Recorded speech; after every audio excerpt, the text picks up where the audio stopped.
Some storms do not erupt all at once. They begin with a drop in pressure, a shift in the wind, a barely noticeable change in the air. So too do the minds of maniacs evolve quietly, gradually, and dangerously. The transformation from silence to violence rarely happens overnight. It is built over years of emotional distortion, psychological damage, and unaddressed trauma. One of the most dangerous myths about maniacs is the idea that they suddenly snap. In truth, the majority go through a long internal buildup, a storm forming in the stillness of their minds.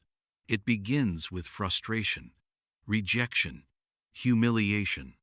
These emotions settle deep, unresolved. Over time, they harden. Then come the fantasies. At first, they're vague daydreams of revenge, control, power. But with repetition, they sharpen. They gain detail, a structure, a ritual. And then, the maniac begins to test reality, not with murder, but with boundaries, petty theft, vandalism, watching others in secret. These are not random acts, they are rehearsals, probes. The storm is gathering force. Inside, something clicks. The maniac feels unseen, unheard, but powerful in their own mind. They begin to enjoy the feeling, the secrecy, the sense of control. This is not madness. It is method. The most terrifying maniacs are not driven by impulse, they are driven by purpose. The silence before their crimes is not emptiness. It is calculation, planning, waiting. A calm so complete it feels like peace until it's too late. The maniac often wears a mask of normalcy. They are not the shouting stranger on the street. They are the polite neighbor, the quiet student, the attentive coworker. They watch, they learn, they adapt. This ability to blend in is not accidental. It's essential, because the maniac knows to strike effectively, they must first be invisible.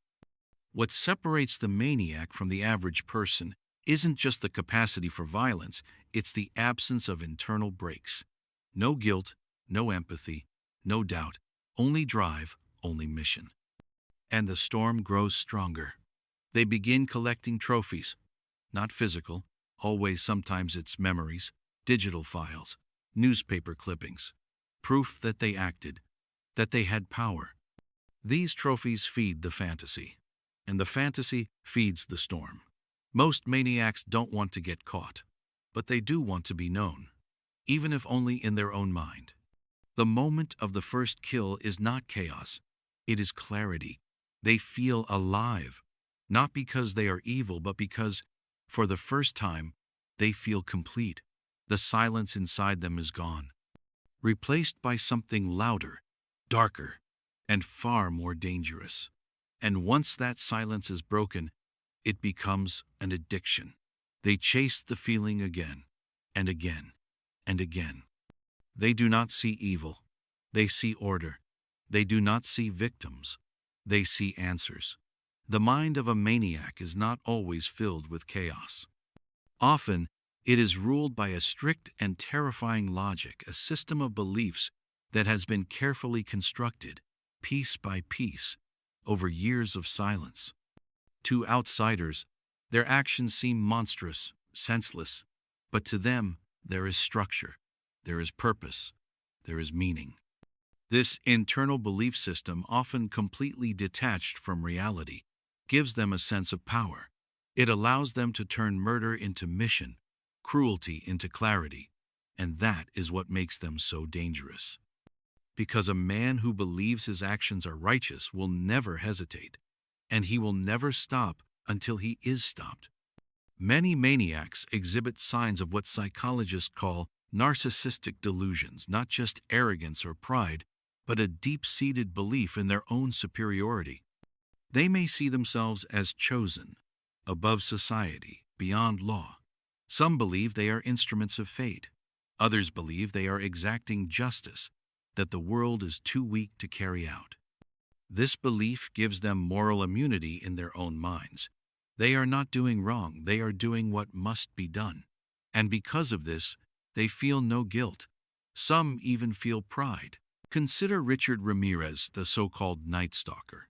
In court, he flashed pentagrams, grinned at reporters, and declared his allegiance to darkness. But behind the theatrics was a belief system in which he saw himself as a soldier in a cosmic war. His actions were not random violence, they were ritual. Or look at Andrei Chikatilo, the Soviet serial killer who murdered dozens of victims while leading an outwardly quiet life. He justified his acts as uncontrollable urges, needs that made him feel alive. He spoke about his crimes with a disturbing detachment, as if he was merely following instructions from within. This emotional separation is key. Maniacs often do not see people as people. They see them as symbols, targets, objects. This process, known as dehumanization, allows them to act without conscience, and it begins long before the first crime. Many maniacs describe early experiences of feeling unseen, unheard, unwanted. They begin to see others as distant, alien, or threatening. The emotional bond between self and society breaks. And once that happens, empathy fades. Without empathy, people become shapes, they become tools, and eventually, they become prey. Some maniacs develop elaborate fantasies in which their victims represent people from their past abusers, mockers, authority figures. The act of violence becomes symbolic revenge. In others, the victim is not specific, it is the experience that matters. The thrill, the control, the silence being broken. And yet, the moment of violence is often followed by a strange emptiness. Many killers report feeling nothing after the act. No joy, no relief, just a flatness. This is because the fantasy never fully delivers. Reality is messier, colder, more fragile than imagination. And so the cycle begins again. The silence returns. The storm retreats, but not for long. Some maniacs are driven by ritual. They repeat certain actions. They stage bodies. They leave messages. These behaviors are not random. They are attempts to regain the feeling they seek, the illusion of power, the control over life and death. Others are more chaotic, driven by opportunity. But even they have a logic. It may not make sense to the world, but inside their mind there is always a reason. What unites them all is the refusal to see the world as it is. Instead, they reshape it in their own image and act accordingly. This disconnection from shared reality is what allows them to operate undetected for so long. Because they are not bound by the same emotional or moral rules. They are playing a different game, one where the only score that matters is theirs. But infamy is not always the end. For some, it is the beginning of something darker.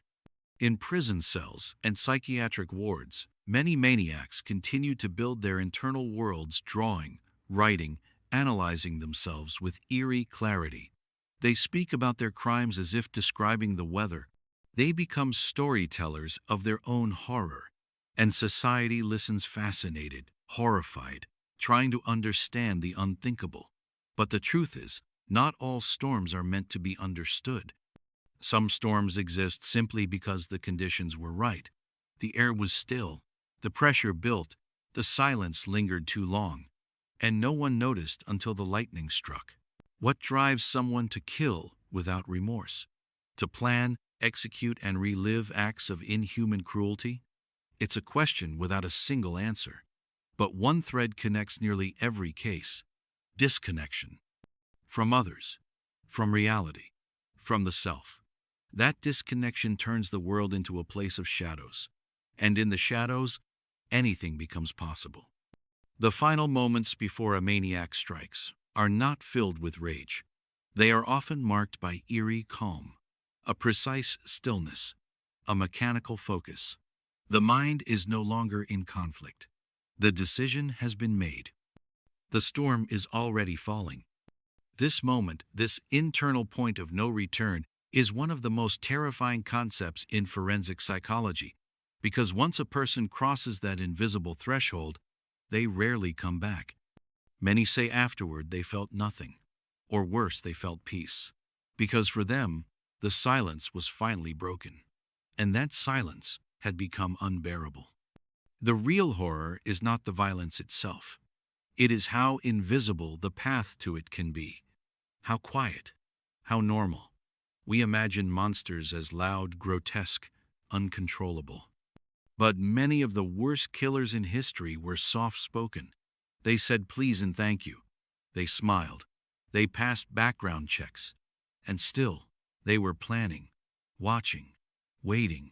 This raises an unsettling question. How do we protect ourselves from something we can't see? From someone who hides behind charm, behind routine, behind silence? The answer is not paranoia. It's awareness. It's learning to listen to the patterns beneath the surface. The colleague who jokes too often about violence, the friend who withdraws into fantasy, the student who becomes obsessed with death. Not every case is a storm waiting to explode, but some are, and the earlier they are noticed, the better the chance of stopping them. Silence is not always dangerous, but it should never be ignored. We must also change how we treat pain, emotional trauma, isolation. These are not just private struggles, they are social indicators. They are the soil in which darkness can grow. If we only react after the violence, we will always be too late. Prevention begins in the quiet moments, in listening, in connecting, in creating spaces where people feel seen, heard, valued. Because when a person believes they matter, they are less likely to lose themselves in the shadows. This is not about excusing evil. It's about understanding where it begins, so we can intervene before it ends in tragedy. But what about those who cannot be reached? The ones whose silence is already a fortress, who no longer see the world as real or people as human. For them, society must draw a hard line. Justice is essential. Boundaries must be enforced. The safety of others is not negotiable. Yet even in punishment, we must resist the urge to simplify, to call them monsters and move on. Because monsters are myths. What we are facing are human beings, broken, terrifying, yes, but human. And until we confront that truth, we will never fully understand the danger. To call them monsters is to keep them separate, to pretend they are not like us, but they are. That is the final, most chilling truth. The maniac is not a creature born in darkness. He is a person shaped by silence, by pain, by time. And though his choices are his own and his crimes unforgivable, the path that led there is one any human mind could, under the right circumstances, begin to follow. The question we are left with is not, why do they do it? But how do we stop ourselves from ever becoming like them? That is the true purpose of these stories. Not entertainment, not morbid curiosity, but reflection. We look at the abyss not to glorify it, but to learn how close it really is, and how easily it can open beneath our feet. The storm doesn't always announce itself. It doesn't always roar. Sometimes it whispers. Sometimes it waits. Sometimes it smiles. And sometimes it sits beside you, silent, still, invisible, until it doesn't. In the end, the calm before the storm is not a warning for others, it is a test for all of us. Will we notice the pressure building? Will we see the sky darken? Will we listen when silence begins to sound strange? Because if we do, if we learn to recognize the storm not by its noise, but by its stillness, then maybe, just maybe, we can stop it. Not always, but sometimes. And in this world, sometimes is everything.